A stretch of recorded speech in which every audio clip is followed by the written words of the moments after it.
Have you ever had one of those days where your alarm goes off? You open your eyes, you look at your workout clothes lying on the chair, and you just think, nope, not today. I'll do it later. And then later becomes tomorrow, and tomorrow becomes next week. And before you know it, you're wondering why it feels harder than ever to stay consistent. Trust me, you're not alone. In fact, the funny thing is, the people you think are super motivated, the fit people, the disciplined ones, the ones who never miss a workout, they struggle with motivation too. They just handle it differently. And today, I want to show you exactly how to do the same. Because I promise you this, if you learn how to stay motivated when you don't feel like working out, everything changes. Your body changes, your habits change, your confidence changes, and the way you see yourself changes. And it all starts with something surprisingly simple. Let me ask you something. What if staying consistent with fitness had nothing to do with pushing harder, and everything to do with understanding how motivation actually works? What if I told you that the moment you stop relying on motivation, you automatically become more consistent? Sounds crazy, right? But stay with me, because by the end of this video, you're going to think about motivation and your workouts in a completely different way. Here's the truth. Most people don't realize motivation isn't the spark that gets you started. Action is the spark that creates motivation. We tend to think we need to feel inspired first, pumped up first, confident first, excited first, and then we'll work out. But the human brain doesn't work that way. Motivation comes after you start, not before. And when you understand that, everything becomes easier. Imagine if instead of waiting to feel motivated, you tricked your brain by taking one tiny step forward. Not the whole workout, not a 1-hour session, not a 5 kilometers run, just the tiniest first step. Putting on your shoes, filling your water bottle, pressing play on a workout video. That's all. And here's what happens. Once you take that tiny step, your brain says, hang on, we're already doing this. And suddenly the resistance drops. And before you know it, you're halfway through a workout you didn't even feel like starting. That tiny step is your cheat code, and it works every time. But let's go deeper. Because the reason you don't feel motivated isn't because you're lazy or weak or undisciplined. It's because your brain is designed to keep you safe, comfortable, and efficient. It wants to conserve energy. It doesn't like uncertainty.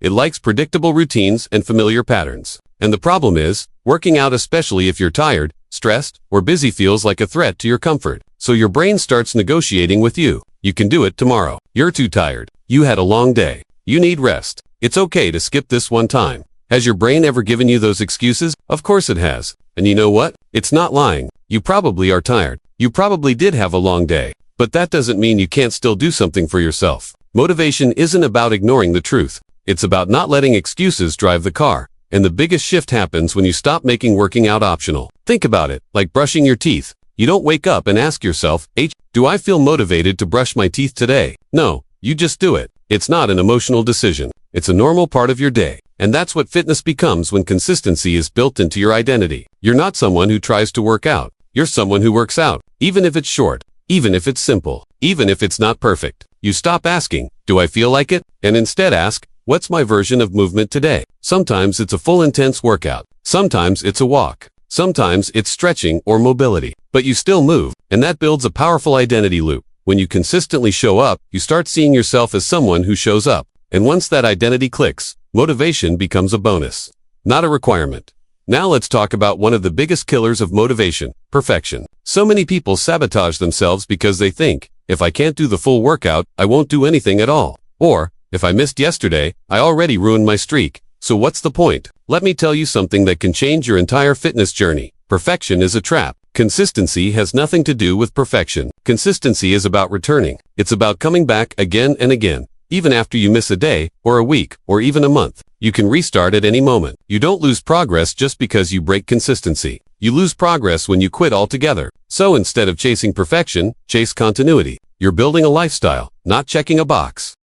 Another huge reason people lose motivation is because they expect workouts to be fueled by excitement. And yes, the first week of a new fitness routine feels exciting. You feel ambitious. You feel determined. You feel ready to change your life. But that excitement fades. And if excitement is the only thing holding your routine together, your routine will fall apart every time life gets stressful, which, let's be honest, is pretty often. The real key is building a relationship with exercise that doesn't depend on hype. You want it to be something that supports you, even on your worst days, not something you only do when you're in the mood. Think of it like taking care of a plant. You don't water your plant only on days you feel excited about it. You water it because it needs to be watered, and your body is no different. Here's another truth you need to hear. Discipline is not a personality trait. It's a skill you build through repetition. People who seem disciplined aren't born that way. They just practice showing up even when they don't feel like it. And over time, it becomes easier. It becomes familiar. It becomes normal. The effort feels lighter because it's part of who they are. But here's the best part. You don't need to be disciplined every day. You just need to be disciplined for the first minute. Because once you start, the rest flows naturally. Now let me talk about something that might surprise you. Your environment influences your motivation way more than your mindset does. If your workout clothes are hidden in the back of your closet, your shoes are somewhere under your bed, your dumbbells are behind the sofa, and your room is cluttered, your brain is not going to feel motivated. You're adding friction, and friction kills motivation. But if your space makes working out easier, your clothes are ready, your mat is out, your playlist is set, your brain has fewer barriers to overcome. Make your environment support the lifestyle you want. If you want to read more, put a book next to your pillow. If you want to drink more water, keep a bottle beside you. And if you want to work out consistently, make your workout visible and convenient. Friction is the enemy of motivation. Convenience is the best friend of consistency.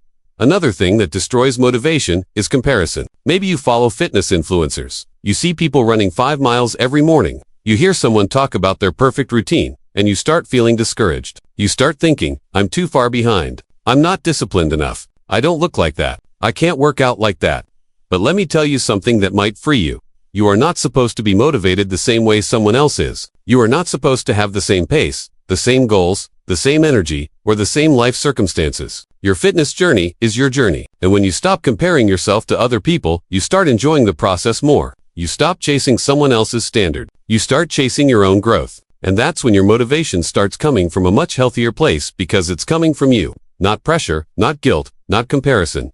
Now let's talk about another key factor, your why. When you don't feel like working out, it's usually because you're focused on the task, not the reason behind it. I have to exercise. I have to do cardio. I have to go to the gym. But what if you shift the focus? What if it's not about working out? What if it's about feeling energized? What if it's about becoming stronger? What if it's about improving your mood, reducing stress, sleeping better, and feeling proud of yourself? Working out isn't something you do for 30 minutes a day. It's something that affects the other 23.5 hours. When you remember your why not, the superficial why, but the deeper emotional why, you start to feel pulled instead of pushed. Motivation becomes natural. You stop asking, do I have to work out? And start asking, how do I want to feel today?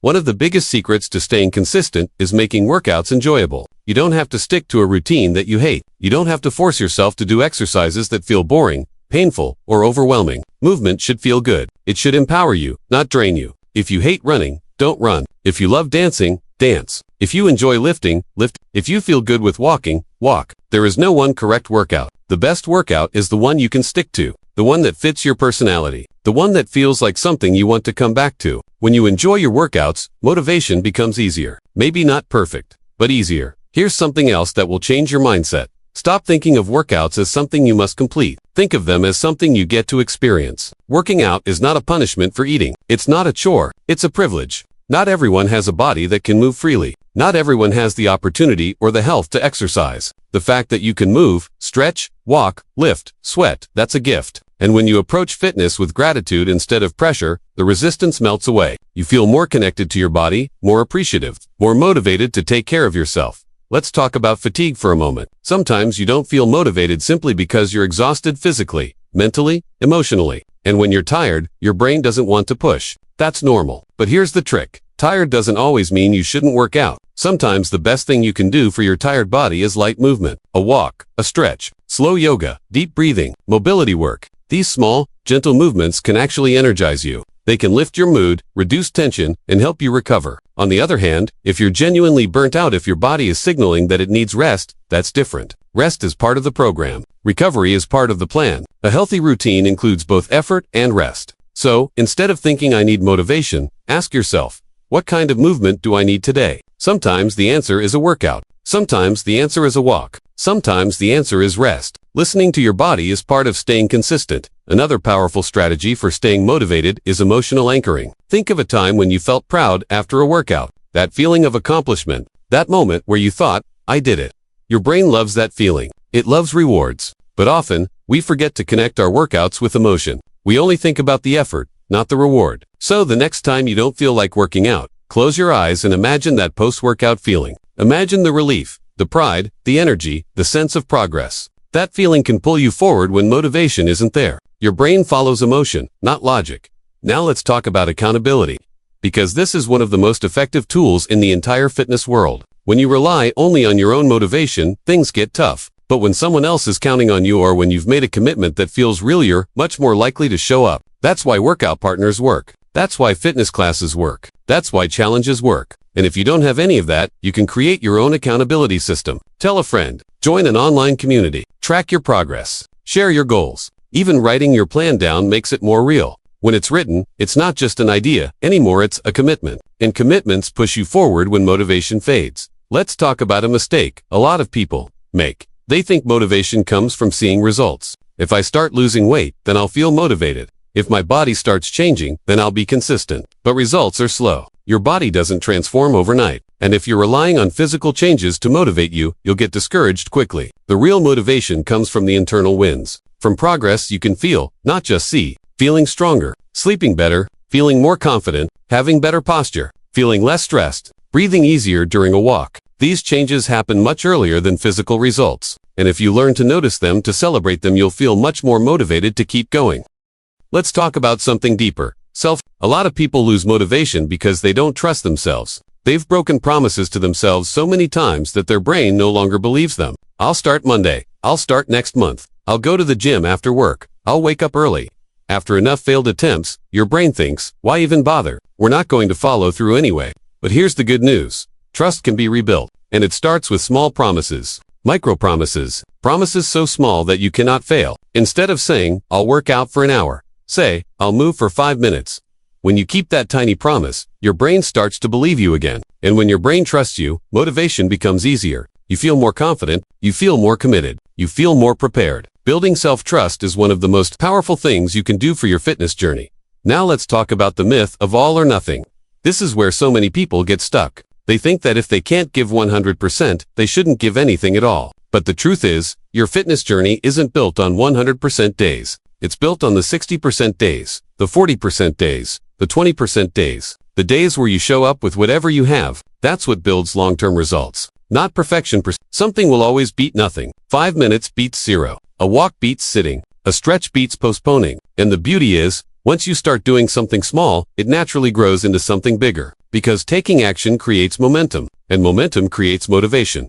Let's also talk about fun. Yes, fun. Because people forget that exercise can actually be enjoyable. It can be playful. It can feel good. If you dread your workouts, of course you won't feel motivated. But if you find ways to make it enjoyable, it becomes something you look forward to. Put on music you love. Try new workout styles. Switch things up when you feel bored. Make it a game. Reward yourself afterward. Wear clothes that make you feel confident. Track your progress in a way that feels satisfying. Enjoyment fuels motivation. If you enjoy something, you don't need to force yourself to do it to or naturally drawn to it. Another reason people lose motivation is because they think too far ahead. They think about the entire workout, the entire month, the entire journey, and that feels overwhelming. But the only thing you ever need to focus on is the next step, not the whole path, just the next step. When you think too big, you freeze. But when you shrink the task, you feel capable. Instead of I need to work out, try I need to put on my shoes. Instead of I need to go to the gym, try I need to walk out the door. Instead of I need to exercise for 45 minutes, try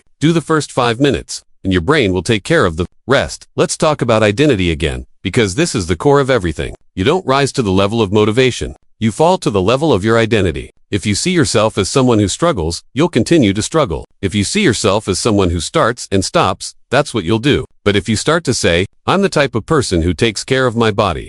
I'm the type of person who moves every day. I'm the type of person who doesn't quit. Your actions start to align with that identity. Identity drives behavior. And the beautiful thing is, identity is something you can build intentionally. Every time you show up, even for a few minutes, you're casting a vote for the type of person you want to become. And those votes add up. Now, let's talk about the emotional side. Sometimes the real reason you don't feel motivated has nothing to do with exercise at all. It's stress, overwhelm, anxiety, emotional exhaustion, and when your mind is tired, your body feels tired too. In these moments, be gentle with yourself. But also remember that movement is one of the most effective stress relievers in the world. You don't always need a hardcore workout. Sometimes you just need to move enough to release tension. Movement is medicine for your mind.